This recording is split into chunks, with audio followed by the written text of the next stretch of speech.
And welcome back to Subculture After Dark. Well, we're only a couple of weeks away now from the Metal Church tour that we know that so many of you out there have already got tickets to. So we thought today we would actually go behind the scenes a little bit with this tour and would actually get Mark from Metal Church on the band to chat a little bit about this tour.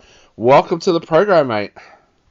Hey, what's going on? Thanks for having me. No worries. Now, Mark, how do you feel about heading down under with the mighty Metal Church? I am beyond ecstatic. I can't wait. We're pumped. Very pumped. So what are you looking forward to? Is this going to be your first time in Australia? No, it's actually going to be my third tour in Australia. Okay. So tell us a little bit. What have you liked about Australia in the past, and what are you looking forward to this time? The fans are awesome. You know, I mean, everybody's just has a good time and responsive, and it's just a good time, and they appreciate bands that coming down there to play, and you can see it. You know what I mean? Yeah. So this has been a pretty big year for the band, of course, with Congregation of Annihilation coming out, which is the first album that you're on, and now this tour. What has it been like being part of Metal Church for you over the last couple of years? Surreal.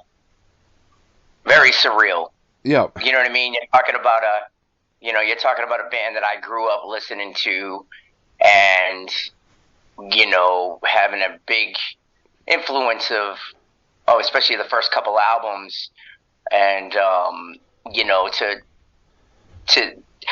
I'm on stage, sometimes I can't help but laugh when I look back and I see the Metal Church banner, and then I look off to the right and I see Kurt, and I'm like, wow. Am I here? Or it's pretty surreal, because teenage Mark would be like, no way, dude, you'll never play for Metal Church. So it's wild. It's definitely wild. So tell us a little bit about how it happened. Like you said, this was a band that you grew up, that inspired you. How did that journey happen for you, that now you find yourself on stage with the band? It's pretty wild. I mean, I've known Stet, the drummer, for my whole life. We grew up in the same area back in Massachusetts, and he's older than me, and he's like a local legend. When he got into Wasp and Lita Ford and all these other cool things that he did, was always somebody we looked up to, and of course when you get the Metal Church, and but it's somebody I've known. He's a good friend, always been a good friend first and foremost, and first I remember I have my own band called Let Us Pray. And we had opened up for Metal Church a couple times, and that was fun when they were doing the Doro tour over here, and so that was pretty wild. And then when I was playing with Ross the Boss, we shared a festival in Germany called Bang Your Head, and we were playing same day as them in Armored Saint, because they were on tour together, and I know the guys in Armored Saint.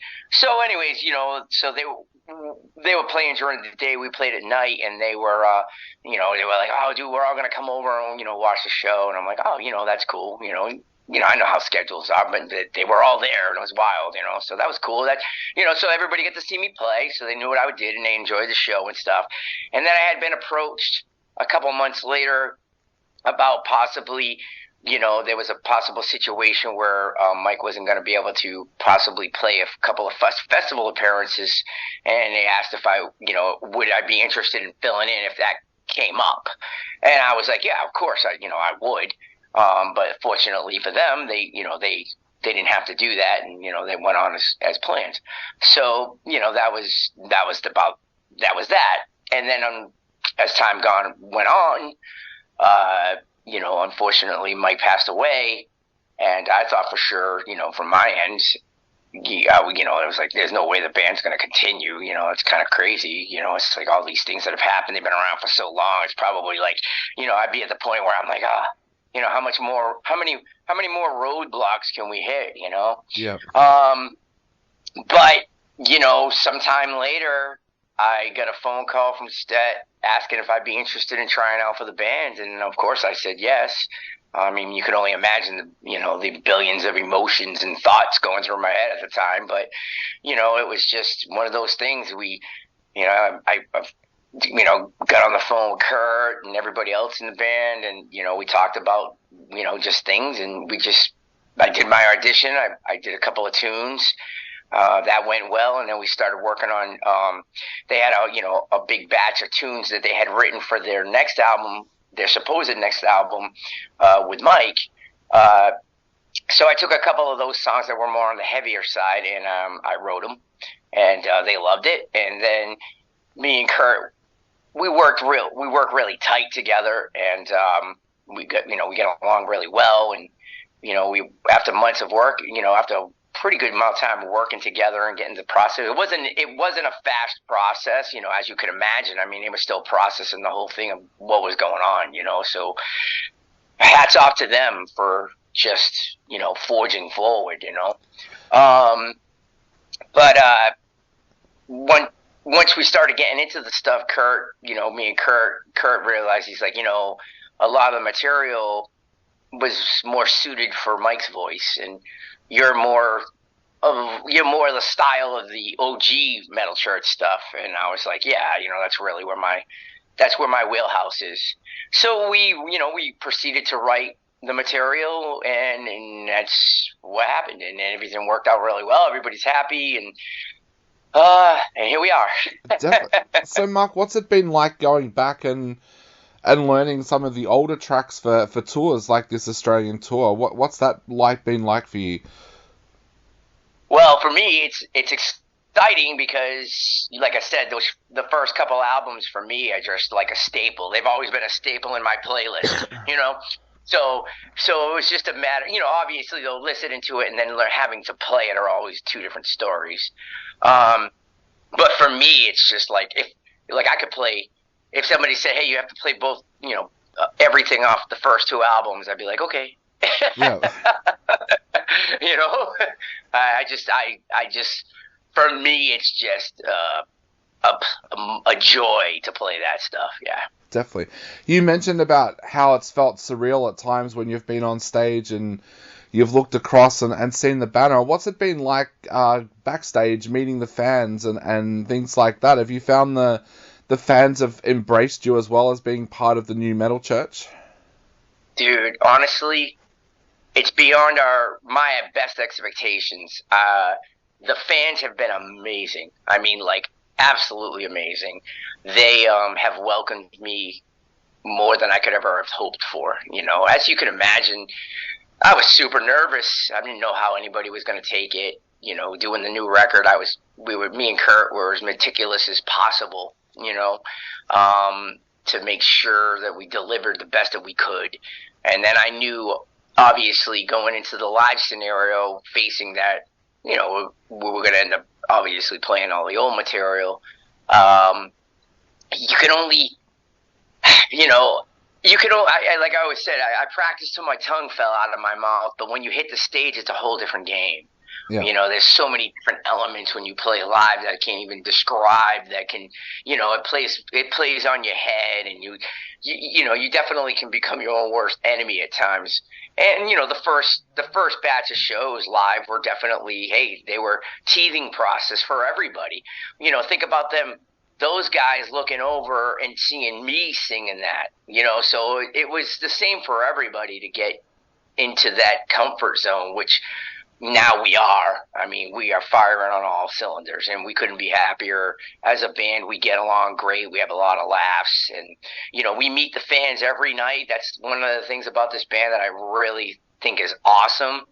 We do the meet and greets every night, no matter what, and that's important. We get that direct feedback and that energy from the show we just played, and,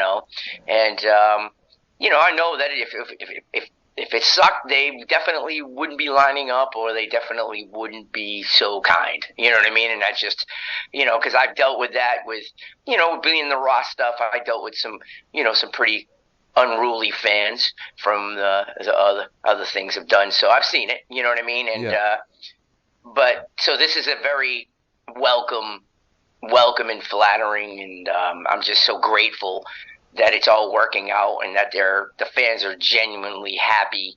And it means a lot to them, especially some of this early material that hasn't been played in so long. Yep.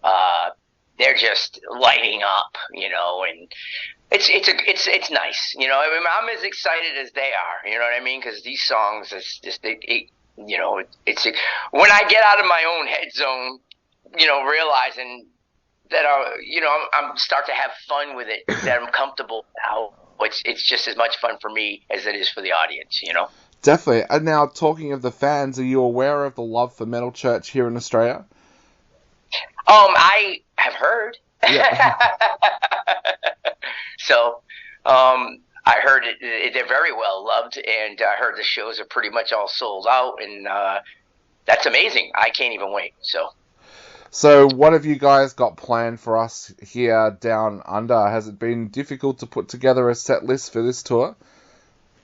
No, not at all. I put together the set with Kurt.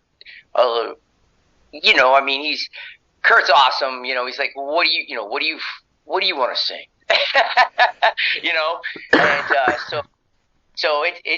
it's an OG set. You definitely aren't going to, if you put it this way, if you like the first two albums, you will not be disappointed. Definitely. Well, mate, I know we are running out of time very, very quickly. So I guess to finish off, what would you like to say to all of the fans out there who have already got tickets and those fans that are going to snap up the last few tickets? What would you like to say to them? I'd like to say we are looking so forward to coming down there and playing for you. We can't wait to meet everybody. And I can promise you that we are going to give you quite a show and a lot of energy. We're playing material that's never been played in Australia, so be prepared for quite a night.